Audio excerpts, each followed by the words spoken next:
Yo, how are you doing? Hope you're doing great. Today I'm gonna be reacting to the most complex pop song of all time. Hopefully, I'm just gonna go straight to it because it's like 20 minutes. Hopefully my daughter doesn't wake up and you make it impossible to react to this. Let's see how far I can get. Right? It seems that it's gonna be a complex video. But yeah, let's watch this. This is Rick Beato. So it's a he's look familiar to me. Let's see what's going on with this. The most complex pop song of all time. So let's see what happened. Also check out my description if you're looking for a way to support me. Also, if you like the videos, subscribe. That way you can get the latest of Young Reese making reaction. Also, you can check out my playlist. I have many playlists with different artist reaction and also my video game stuff. So, anyway, let's go to this and let's do this. Let me see. We're recording, man. We're good. It's 20 minutes. Shoo. Hey everybody, I'm Rick Beato. So I've been on this kick lately about music becoming less and less complex over the last, 30 years, 40 years or so.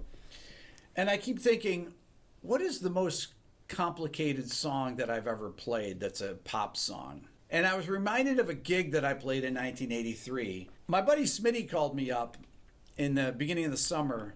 It was my junior year of college. And he says, hey, I got a gig for us for 4 weeks. And I said, what is it? We're going around to the Rochester parks and we're going to play for kids. And it's a pop group. We're going to play maybe some standards. You're going to be on guitar. I'm on bass. Terrence Bruce is playing sax. Terrence was a great sax player, played in a band called Cabo Frio, a funk band. And then there's a drummer and a female vocalist. I said, okay. We get to the first rehearsal, and this girl says one of the songs she wanted to do, most of the songs we knew, and one of the songs she wanted to do was the #1 song at the time. It's called Never Gonna Let You Go, Sergio Mendes. Paul and I hadn't heard it. We didn't listen to the radio or anything, so Never Let You she had a cassette player there. It's like, well, play it for us. We figure, we can learn any song, no problem. We're jazz guys, right? So she starts playing the song, and it's like, I'm like, yeah.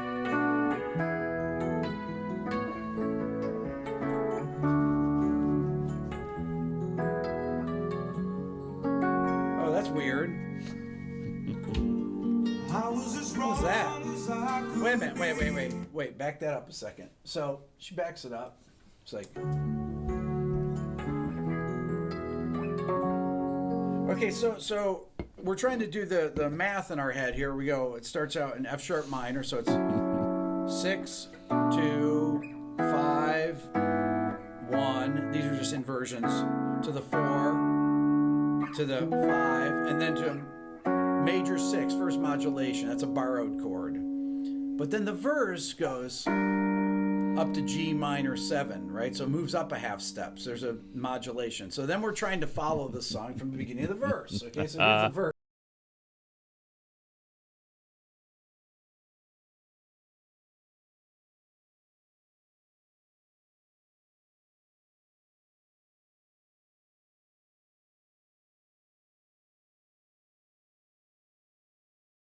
So we're thinking that we can do this without a chart, right? For a gig later that day, we're going to play for people.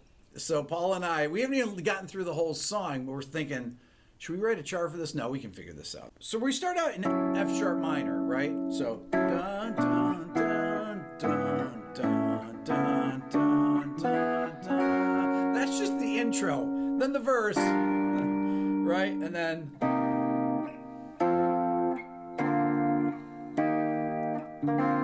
there's this, and then,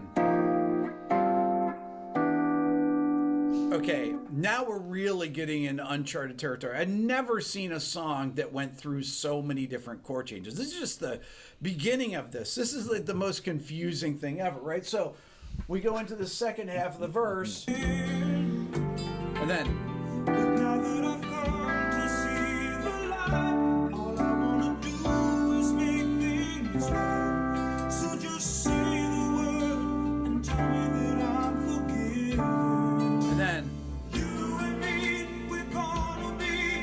I mean, the song is really nice. I mean, what? So it goes. Pre-chorus. Actually, a very cool change, but going from D11 or C over D to D over C to B flat sus2, or to this would be A minor 7 flat 6 or F add 9 over A, right? So totally confusing. So don't forget, we started here in the beginning of the song, the intro. Then the verse goes here, first half of the verse. Second half of the verse goes there. Then the pre-chorus is there. So moving from the pre-chorus. You and me, we're gonna be better than we were before. Loved you then, but now I intend to open up and love you even more. This time I can be sure I'm never gonna let you go. Oh man, I love this song. That is the weirdest key change I love this ever. song. They're going from, I mean, I have to read this. I still have to read it because I can't remember it to this day. Now, normally you would have a half diminished, or you'd go.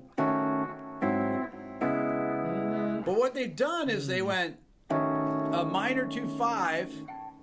Instead of going to D flat major, they go to the 3 chord as a substitute. That's actually like a tonic substitute, but it's very confusing. So we have F sharp minor. If you think about just the first chord of each section, F sharp minor in the intro, first chord of the verse is G minor, then the second half of the verse is E minor, first chord of the pre-chorus, B flat, sus2, and then the second half of the pre-chorus goes to F sharp, B, and then this, and then 2, 5, and then go to F minor. Okay, so then the chorus. I'm never gonna let you go. Wanna hold you in my arms forever. Gonna try and make the most. Check this out. Beautiful, okay, listen to this.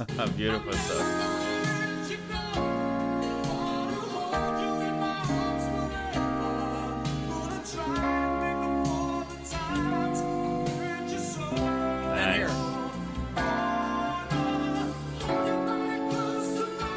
Okay, so the chorus starts out F minor to B flat minor, E flat over D flat, C minor 7, then D flat major down to G7 to C, and then moves up a half step. What song modulates what? This is a number 1 song. I mean, so I love modulates. this The song, first man. half of the chorus is F minor to B flat 7, B flat minor 7. The second half of the chorus is F sharp minor to B minor 7, a half step up. Same chord progression up a half step, and then this time I'm never gonna let you go. Then it actually goes into the last 3 chords of the intro. That's the only thing that's repeated so far that's similar to what came before. Okay, so here's the chorus. Listen. I'm never gonna let you go. Wanna hold you in my arms forever. Gonna try and make up all the times I hurt you so.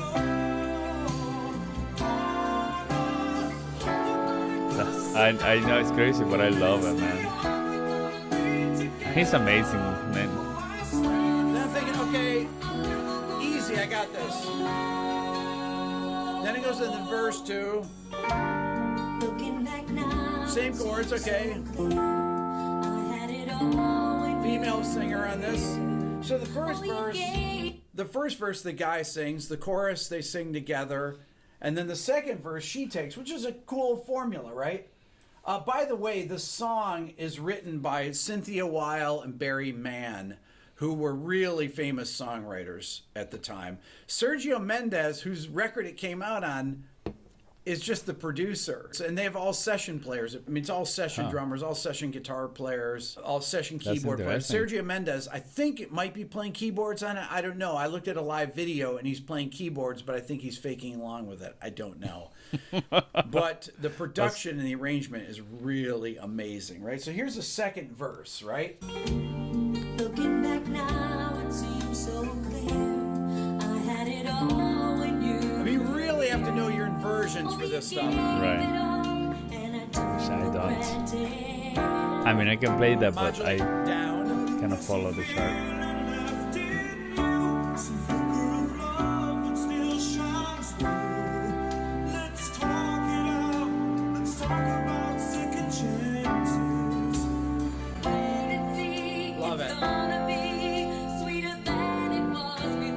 This is really confusing here. G minor 7, C over E, and then to C over F to F major.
Played the solo in this, the saxophone player.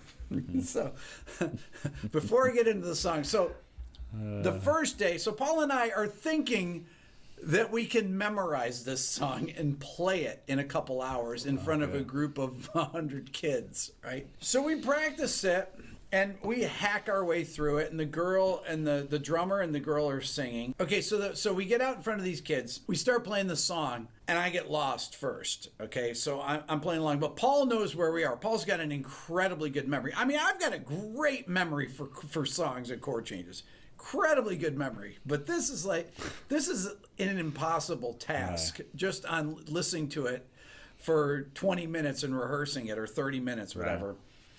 So I'm watching Paul. I look over his bass. He's playing a fretless bass.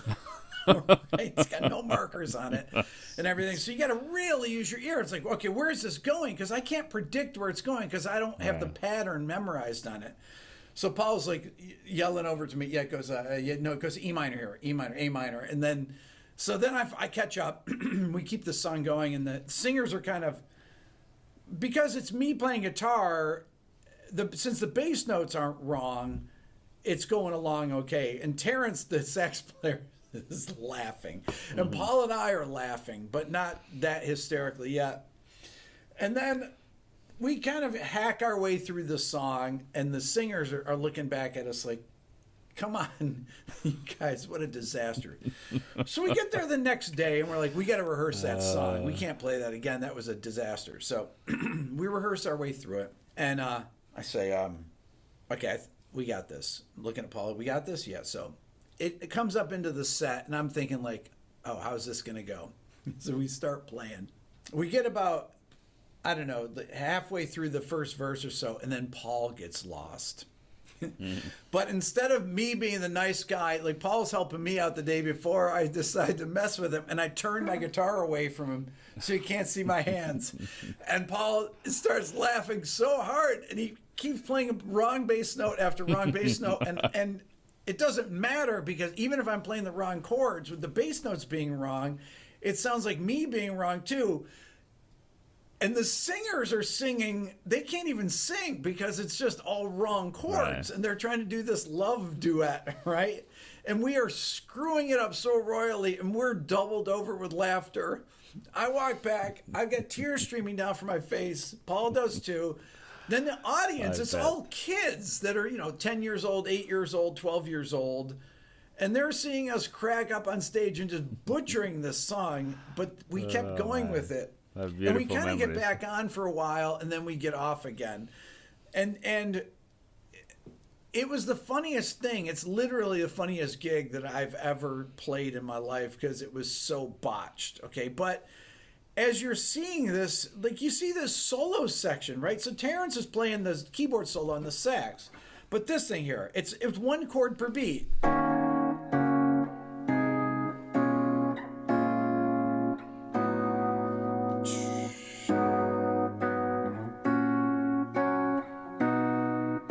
Tritone. That's the first kind of normal progression that goes where you expect it, but then that's okay. And then it goes to the third chorus. So after the solo, it goes, instead of 2, 5, 1 going like that, it goes. Now, my Rick brain of 40 years later is like, oh, it's just a deceptive cadence, because now that I'm thinking about it, okay, that's a minor 2, 5, 1, but it goes to C major. So D minor 7 flat 5, G7, sharp 5 to C major 7. But instead, we're subbing the E minor 7 is the sub for C major 7. Right? So it's really 2, 5, deceptive cadence. It's actually very brilliant to go there. Only a jazzer would think of this. It sounds beautiful. The fact is that this was a huge hit pop song. And you don't even notice that it changes keys like 100 times in it. So after it goes from the solo, you're not even home free because it still is confusing on the ending. Let me play from the solo.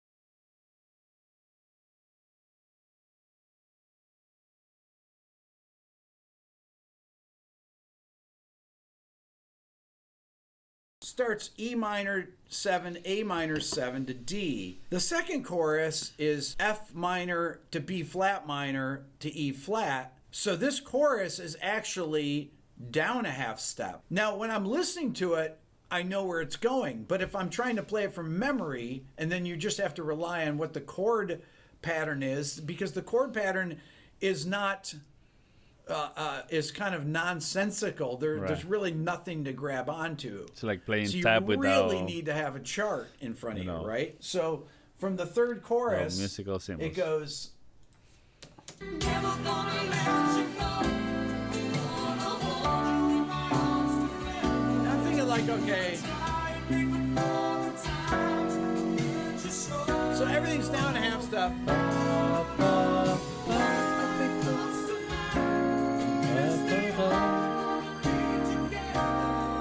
Then we have the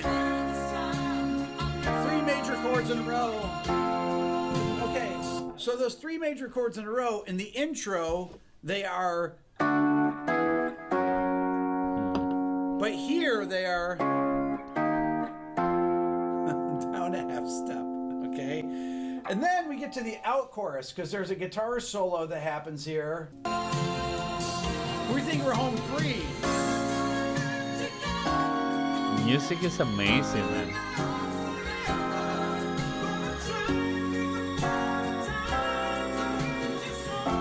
What? And then, okay, it does the same thing twice. But, let you go. So the ending, F sharp major, G sharp major, B flat major, or G flat, A flat, B flat, right? In the intro, it's D, E, F sharp. And the next time it happens, it's D flat, E flat, F. And at the very end, it's G flat, A flat, B flat. That is the most complicated hit song of all time, the most complex chord progression. Yet, when you listen to it, you're just like, yeah, okay, yeah. It just goes by. You don't even realize that it's changing keys like every other beat. When I say that pop music has gotten simpler over time, well, if that's not a great example of that, can you imagine a song like that being on the radio today? Well, I mean, it's stylistically, it's too weird. But this is what used to pass for pop radio. That's all for now. Please remember to subscribe to the channel. Hit the bell icon. I have my new Beato Quick Lessons Pro guitar course that just came out. And you can find it if you just go to quicklessons.pro, not .com, quicklessons.pro. Or you can find it through my website at rickbeato.com. Don't forget, you can find the Beato book there where you can find how all these chord progressions go together. And my Beato ear training course, if you go to beatoeartraining.com, that will teach you how to figure out these kind of songs by ear, by interval. So that's all for now. Thank you so much for watching. Thank you. Thank you for the amazing explanation of that. You know, it's a beautiful song, super beautiful, and yeah, you can listen to it and will not pass through your mind how difficult the progressions are. It's even it's scary, yeah, to try to play these in like no time. It's just, you know, no, for example, when I learn stuff, I need to read it, right? But something that he says is true. Like, you have the charts, but it's like a taps without music symbols. You don't know what's the rhythm, and you're gonna be lost. But man, it's so interesting, and even that is just such a beautiful arrangement. You know, and I love that. I'm tired of 145. You know, there's a song at Green Day. I mean, I'm not a hater. You know, Green Day have nice songs and whatever, but it's just pretty much D, G. Da, da, da, da, da, da, da, da, da, da. It's the same chord and over, man. And you know, it's amazing that he's saying that in those time 80s, I think that is. This is the type of music that it will just go through the radio, and that doesn't mean that today's well, I don't listen to the radio, right? But there are musicians today that have, you know, not a lot, right, but have complicated music arrangement. But yeah, of course, this is just it's crazy, and it's very impressive too. He knows very well the fretboard, so to know all the fingers, progressions, inversion, all this stuff is just very difficult. One time I took a fretboard class with jazz, and I gave up because it was really difficult, and I wish I didn't give up because it's amazing when you have control over the fretboard like that. You can do so much. You can do an arrangement like this, and you understand what's happening, right? A lot of the time when I compose or play something, it's by ear, and that's limiting. So anyway, that's my reaction. It's a long video. So thank you so much for watching the video. See you next time. Take care. Bye.